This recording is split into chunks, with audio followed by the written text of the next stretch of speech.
Rameshwar tutorial में आपका स्वागत है। हमने देखिए अलंकार चैप्टर में अंत्यानुप्रास अलंकार तक सब पढ़ा था। अब देखिए इसके आगे का हमें पढ़ना है। देखिए अंत्यानुप्रास अलंकार का फर्स्ट टाइप हो गया था, अब आपको सेकेंड टाइप यहाँ पर पढ़ना है। तो अंत्यानुप्रास जो होता है वो अंत्य प्लस अनुप्रास दो शब्दों से मिलकर के बना है। अंत्य का अर्थ होता है सबसे अंतिम में आने वाला। अब देखिए टाइप सेकेंड हमें पढ़ना है। जब प्रत्येक पंक्ति के सबसे अंतिम अक्षर का तुक समान हो तो वो अंत्यानुप्रास अलंकार कहा जाता है। देखिए हम लोगों ने फर्स्ट टाइप में पढ़ा था अंत्यानुप्रास अलंकार की परिभाषा कि वह अनुप्रास अलंकार जिसमें प्रत्येक शब्द का अंतिम अक्षर कम से कम 3 बार और अधिकतम चाहे जितनी बार पुनरावृत्ति करे तो वहां पर अंत्यानुप्रास अलंकार होता है। लेकिन जब हम सेकंड टाइप पढ़ते हैं तो वहां मैंने आपको 2 उदाहरण यहाँ पे लिखे हुए हैं। तो इसमें देखिए पहला एग्जाम्पल है जय हनुमान ज्ञान गुण सागर जय कपीस तिहुँ लोक उजागर। ये हनुमान चालीसा है। अब इसमें देखिए ये जो है पहली पंक्ति है और ये जो है आपकी दूसरी पंक्ति है। हाँ एक चीज ध्यान रहे, जब एक पंक्ति समाप्त होती है तो एक खड़ी पाई देते हैं और दूसरी पंक्ति समाप्त होती है तो 2 खड़ी पाई देते हैं और तीसरी पंक्ति आती है तो फिर से एक खड़ी पाई देते हैं, फिर चौथी पंक्ति आती है फिर 2 खड़ी पाई देते चले जाते हैं। तो हमें इस एग्जाम्पल में देखना होगा कि यहाँ पर जो ये पहली पंक्ति है आपकी यहाँ से लेकर के यहाँ तक, इसमें पहली पंक्ति का सबसे अंतिम वाला अक्षर यहाँ पे क्या है, र है। अब देखिए पहली पंक्ति का सबसे अंतिम वाला अक्षर और ये आपका दूसरी पंक्ति है, दूसरी पंक्ति का सबसे अंतिम वाला अक्षर यहाँ पे र है। तो जब ऐसा हो कि प्रत्येक पंक्ति का सबसे अंतिम वाले अक्षर का तुक बराबर हो तो वहां पर भी कौन सा अलंकार होता है, अंत्यानुप्रास अलंकार होता है। तो इस वाक्य में आपने देखा कि जो यहाँ से यहाँ तक है इसमें पहली पंक्ति का सबसे अंतिम वाला अक्षर र और दूसरी पंक्ति का भी सबसे अंतिम वाला अक्षर र। जब ये प्रत्येक पंक्ति का सबसे अंतिम वाला अक्षर समान हो तो वहां पर अंत्यानुप्रास अलंकार होता है। अब देखिए दूसरा एग्जाम्पल है जिसने सूरज चांद बनाया जिसने तारों को चमकाया। अब यहाँ पे ये देखिए कि ये पहली पंक्ति है आपका और पहली पंक्ति का सबसे अंतिम वाला अक्षर क्या है, यह है, और दूसरी पंक्ति का सबसे अंतिम वाला अक्षर क्या है, यह है।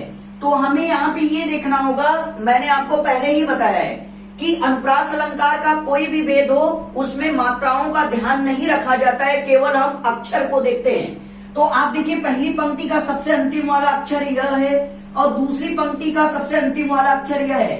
अब देखिए ये दोनों अक्षर आपस में सेम है, तो यदि प्रत्येक पंक्ति के सबसे अंतिम वाले अक्षर का तुक आपस में बराबर हो तो वहां पर अंत्यानुप्रास अलंकार होता है। तो आप इसका स्क्रीनशॉट ले लीजिए।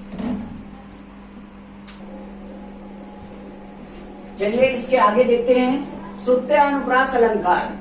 अब तक देखिए अनुप्रास अलंकार 5 प्रकार के होते हैं, जिसमें से आप वृत्यानुप्रास अलंकार, छेकानुप्रास अलंकार, लाटानुप्रास अलंकार, अंत्यानुप्रास अलंकार पढ़ चुके हैं। अब सबसे अंतिम में आने वाला जो सूत्यानुप्रास अलंकार है ये अब तक का सबसे कठिनाई से समझे जाने वाला जो है अनुप्रास अलंकार है। तो मैं आपसे ये विनती करूंगा कि आप इसको बहुत ध्यान से समझे। देखिए सूत्यानुप्रास जो है वो 2 शब्दों से मिलकर के बना है, श्रुत्य प्लस अनुप्रास। श्रुत्य का अर्थ होता है लिसन यानी सुनना, अनुप्रास का मतलब होता है वर्ण या अक्षर की आवृत्ति करना। अब देखिए यहाँ पे क्या होता है कि सूत्यानुप्रास अलंकार की परिभाषा क्या होती है, जब वाक्य में एक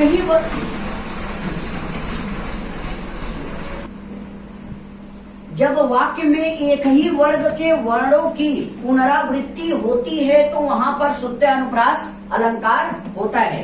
यानी कहने का मतलब है कि जब वाक्य में एक ही वर्ग के अक्षर की पुनरावृत्ति हो प्रारंभ से लेकर अंत तक तो वहां पर आपका सूत्यानुप्रास अलंकार होता है। अब देखिए अथवा करके इसकी दूसरी परिभाषा क्या होती है, जब वाक्य के प्रत्येक शब्द में आए हुए अक्षर का उच्चारण स्थान एक समान हो तो वहां पर सूत्यानुप्रास अलंकार होता है। तो अब देखिए यहाँ पे क्या होता है कि हम इसके बारे में क वर्ग है, च वर्ग है, ट वर्ग है, त वर्ग है, प वर्ग है, इसके बारे में हम अभी इसके बाद में आगे पढ़ेंगे। अब देखिए होता क्या है कि कचट तप वर्ग होता है, उसके बारे में पढ़ेंगे। पहले आप इसको स्क्रीनशॉट ले लीजिए।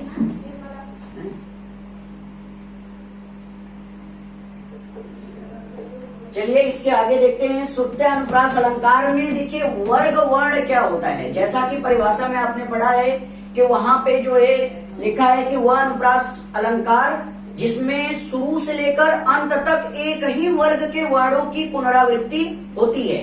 तो देखिए वर्ग वर्ण क्या होते हैं, यहाँ पे मैंने लिखा है। तो देखिए वर्ग जो होते हैं वो 5 प्रकार से होते हैं। कचट तप, इसका एक फॉर्मूला है कचट तप। क वर्ग, च वर्ग, ट वर्ग, त वर्ग, प वर्ग।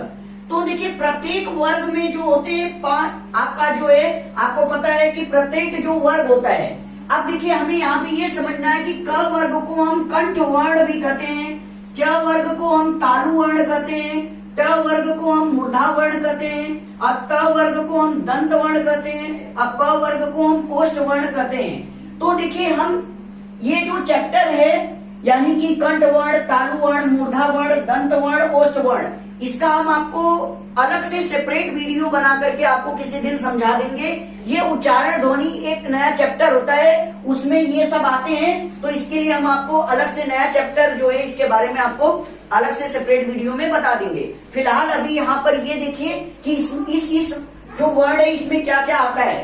तो देखिए क वर्ग में, प्रत्येक वर्ग में आपको 5-5 व्यंजन शामिल करना है। जैसे क वर्ग है तो क वर्ग में आपको 5 व्यंजन लेना है, क, ख, ग, घ, अंग तक। अब देखिए च वर्ग है तो च वर्ग में भी आपको 5 व्यंजन शामिल करना है, और इसके बाद ट वर्ग में भी आपको 5 व्यंजन शामिल करना है। इसी प्रकार ट वर्ग में भी आपको 5 व्यंजन यहाँ पे शामिल करना है। इसके बाद प वर्ग में भी आपको यहाँ पे 5 व्यंजन शामिल करना है। यानी कि कहने का मतलब ये है कि प्रत्येक वर्ग में आपको 5-5 व्यंजन आपको शामिल करना है। अब इसके बाद देखिए जो कंठ वर्ण होता है, कंठ वर्ण में देखिए ये 2 स्वर शामिल किए जाते हैं, अ और आ। इसके बाद देखिए तालु वर्ण में आपका छोटी ई, बड़ी ई शामिल किया जाता है। मूर्धा वर्ण में आपका री, ऋषि शामिल किया जाता है। दंत वर्ण में आपका देखिए अलग से यहाँ पे ल और स शामिल किए जाते हैं। इसके बाद ओष्ठ वर्ण में आपका छोटा ऊ और बड़ा ऊ शामिल किया जाता है। हाँ, यहाँ पे ये बात ध्यान देने वाली है कि आपका जो व होता है ये दंत वर्ण और ओष्ठ वर्ण दोनों में शामिल किया जाता है। तो फिलहाल अभी आप इसका स्क्रीनशॉट ले लीजिए।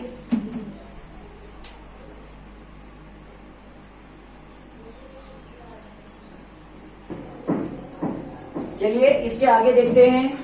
देखिए सुत्यानुप्रास अलंकार में टाइप 1 देखिए, जब वाक्य में प्रारंभ से लेकर अंत तक केवल एक ही वर्ग के वर्ण की पुनरावृत्ति होती है। यानी कहने का मतलब ये है कि सुत्यानुप्रास अलंकार का टाइप 1 ये कहता है कि जब वाक्य में प्रारंभ से लेकर अंत तक एक ही वर्ग के वर्ण की पुनरावृत्ति हो। तो देखिए आपने ये चार्ट पहले ही बनाया था, ये देखिए मैंने यहाँ पर आपको समझाने के लिए फिर से बना दिया है। अब एक चीज देखिए, यहाँ पे मैंने पहला उदाहरण आपको लिखा है जो कि परीक्षाओं में बहुत बार पूछा गया है। अब देखिए जैसे तुलसीदास सदा निस्दिन सीदत, जैसे ये दोहा है। अब इस दोहा में आप देखिए, पहले हम ये चेक करते हैं, चूंकि अनुप्रास अलंकार के 5 वेद होते हैं, वृत्तानुप्रास, छेकानुप्रास, लाटानुप्रास, अंत्यानुप्रास, श्रुत्यानुप्रास। तो उसमें सबसे पहले हम ये देखते हैं कि वृत्तानुप्रास अलंकार इसमें तो नहीं है। अब देखिए इसका पहला अक्षर क्या है, त। हाँ, एक चीज आप ध्यान रखिएगा कि अनुप्रास अलंकार का कोई भी वेद हो उसमें मात्राओं का ध्यान नहीं रखा जाता है। अब देखिए यहाँ पे त। अब देखिए इस शब्द का पहला अक्षर त है, जबकि देखिए इस शब्द का पहला अक्षर स है, तो इससे ये साफ होता है। और इस शब्द का पहला अक्षर न है, तो इससे एक बात साफ होता है कि इसमें वृत्तानुप्रास अलंकार नहीं है। अब देखिए वृत्तानुप्रास अलंकार नहीं है, और इसके बाद देखिए इसमें छेकानुप्रास अलंकार भी नहीं है, और इसके बाद इसमें अंत्यानुप्रास अलंकार भी नहीं है, और इसके बाद जो है आपका अब बचा है कि सुत्तानुप्रास अलंकार हम देखेंगे। अब एक चीज देखिए, तुलसीदास शब्द को ध्यान से देखिए।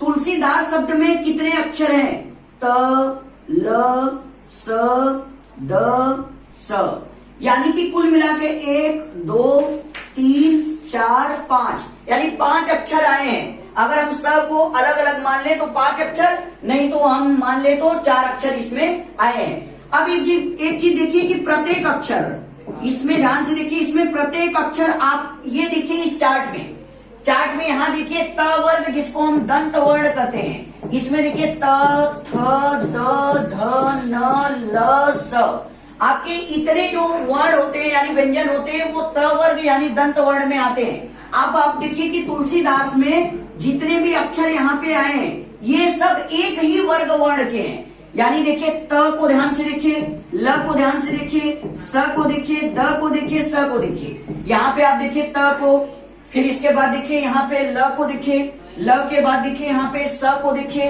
स के बाद देखिए द को देखिए, द के बाद फिर ये देखिए स को देखिए। यानी कि ये सारे जो व्यंजन है ये सब के सब एक ही वर्ग यानी त वर्ग से आते हैं। तो इसके सारे अक्षर त वर्ग से आते हैं। अब यहाँ पे देखिए दूसरा शब्द सदा, इसमें देखिए दो अक्षर है, एक स है एक द है। अब इस चार्ट में देखिए आकर के त वर्ग में देखिए स और द ये दोनों अक्षर त वर्ग में आते हैं, तो ये भी त वर्ग का अक्षर है। अब देखिए निस्दिन में देखिए कितने अक्षर है, न है, स है, द है, न है। अब ध्यान से देखिए त वर्ग में, इसमें देखिए न है, इसमें देखिए स है, इसमें देखिए न, द है और इसमें न है। यानी कि इसके सारे अक्षर आपको त वर्ग में मिल जाएंगे। इसके बाद देखिए सीदत शब्द में देखिए स है, द है, त है। अब इसमें देखिए स भी है, द भी है, त भी है। यानी कि ये तीनों अक्षर आपको त वर्ग में यानी दंत वर्ण में मिल जाएंगे। तो कहने का मतलब ये है कि अगर वाक्य में आरंभ से लेकर अंत तक केवल एक ही वर्ग के अक्षर की पुनरावृत्ति हो तो वहां पर आपका श्रुत्य अनुप्रास अलंकार होता है। अब देखिए आपका क्या है, आपने इस एग्जाम्पल के माध्यम से आपने समझा कि जब वाक्य में प्रारंभ से लेकर अंत तक केवल एक ही वर्ग के अक्षर की पुनरावृत्ति हो। लेकिन अब हम पढ़ेंगे टाइप सेकंड। टाइप सेकंड में देखिए क्या है कि जब वाक्य में प्रारंभ से लेकर अंत तक अलग अलग वर्ग के वर्णों की पुनरावृत्ति हो। अब एक चीज देखिए यहाँ पे, अब एक एग्जाम्पल मैंने आपको लिया है, दिनांत था दिनांत डूबते सधेनु आते गृह ग्वाल बाल संग। अब देखिए ये एक एग्जाम्पल है। अब इस एग्जाम्पल में अब एक चीज चेक कर लीजिए। अब एक चीज यहाँ पे हमें ये ध्यान देना होगा कि अब देखिए यहाँ पे प्रत्येक देखिए दिनांत एक शब्द है, इसमें देखिए द अक्षर आया है, इसमें न अक्षर आया है, इसमें त अक्षर आया है, इसमें मात्रा से कोई मतलब नहीं है। अब देखिए दिनांत शब्द में आपके तीन अक्षर हैं, द है, न है, त है। अब देखिए आप यहाँ पे आके देखिए चार्ट में देखिए द को देखिए, त को देखिए, न को देखिए, ये सारे के तीनों अक्षर आपको त वर्ग में मिल जाएंगे। तो ये दिनांक शब्द में सारे अक्षर आपको त वर्ग से आए मिलेंगे। अब देखिए था में देखिए थ, अब थ भी देखिए आपका इसी त वर्ग में है, तो ये भी त वर्ग से आया है। और इसके बाद देखिए दिनांक है। अब दिनांक में देखिए जितने भी शब्द आए हैं आपका द अक्षर, न अक्षर, न अक्षर और थ अक्षर। अब देखिए यहाँ पे द अक्षर, न अक्षर, थ अक्षर, ये तीनों के तीनों अक्षर आपको त वर्ग यानी दंत वर्ण में मिलेंगे।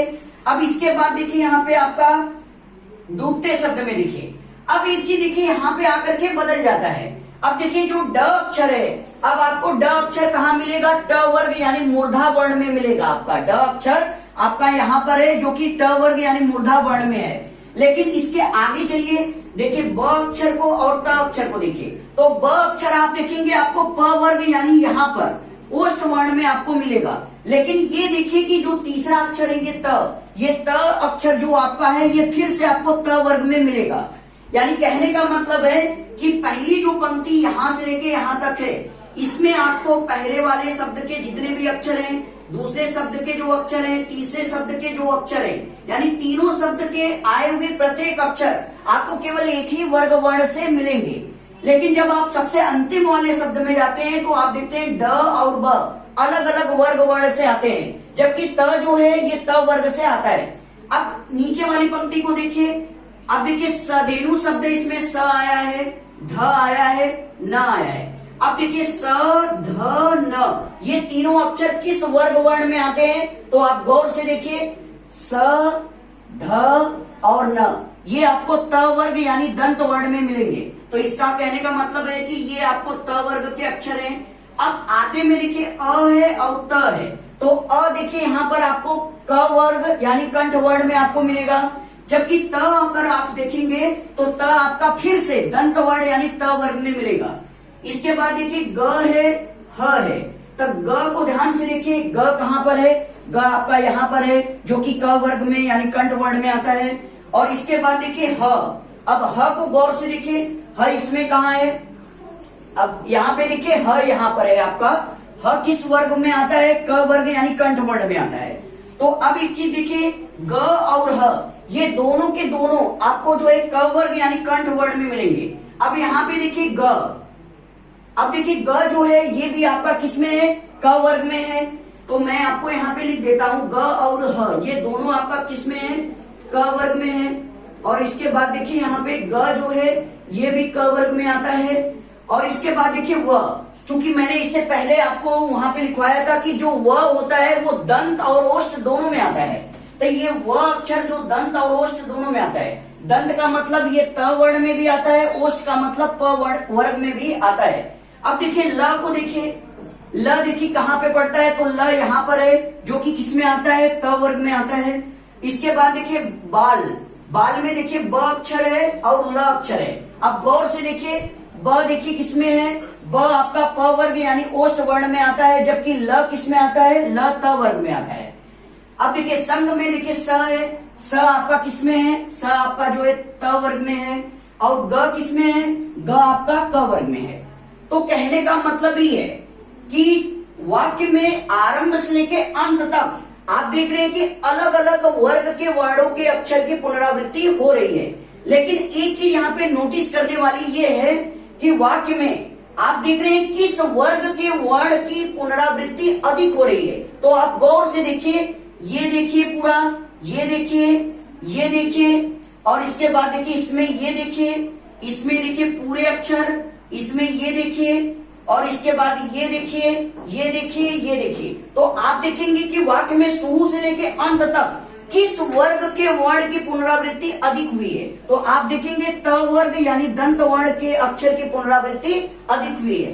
तो कहने का मतलब है कि जब वाक्य में कोई एक वर्ग के वर्ण के अक्षर की पुनरावृत्ति सबसे अधिक हो, तो वहां पर भी आपका श्रुत्यानुप्रास अलंकार होता है। अब देखिए मैंने ये जो चार्ट बनाया है आपको, इसको समझाने का कुछ आपको ट्रिक बता दें। जैसे देखिए जो क वर्ग होता है, हर वर्ग में आपको 5-5 अक्षर लेने हैं, ये आपको ध्यान में रखना है। जैसे क वर्ग क से स्टार्ट होता है, तो क ख ग घ अंग, यानी इसमें 5 अक्षर ले लेते हैं। च वर्ग च से लेके य तक लेते हैं, इसमें भी 5 अक्षर लेते हैं। ट वर्ग ट से स्टार्ट होता है अण तक, इसमें भी जो है आपका 5 अक्षर लेते हैं। त वर्ग जो त से स्टार्ट होता है और आपका जो है यहाँ तक न तक जाता है, तो ये भी जो है सब में 5-5 अक्षर लेंगे। प वर्ग में भी देखिए आप 5 अक्षर लेंगे। इसके बाद देखिए आपको याद करने का ट्रिक क्या है। अब एक चीज देखिए यहाँ पे आपको पता है स्वर अ और आ से स्टार्ट होता है, तो अ आ ये आपका क वर्ग में आ जाएगा। फिर इसके बाद ई ये आपका च वर्ग में आ जाएगा। फिर देखिए यहाँ पे उ याद रखना होगा कि उ सबसे अंत में चला जाएगा। फिर इसके बाद देखिए जो री सी आता है वो ट वर्ग में आ जाएगा। अब देखिए इसके बाद यहाँ पे एक चीज हमें यहाँ ध्यान देना होगा कि देखिए च वर्ग में यहाँ पे य और स आया है, तो देखिए च वर्ग के बाद ट वर्ग आता है, तो य के बाद क्या आता है, र रथ आता है। और ट वर्ग के बाद क वर्ग आया है, तो र के बाद क्या आता है, ल लट्टू आता है। अब वैसे ही यहाँ पे भी देखिए स शरीफा है, बड़ा स। अब बड़ा स के बाद खटकोण सा आता है, और खटकोण स के बाद छोटा सा आता है। तो आप ऐसे ट्रिक करके आप याद कर लीजिएगा। हम इसको अलग से आपको सेपरेट वीडियो बनाने के लिए कहे हैं। उच्चारण एक अलग चैप्टर है, तो हम आपको उसको अलग से वीडियो बना के समझा देंगे इसका। खैर आप इसका स्क्रीनशॉट ले लीजिए।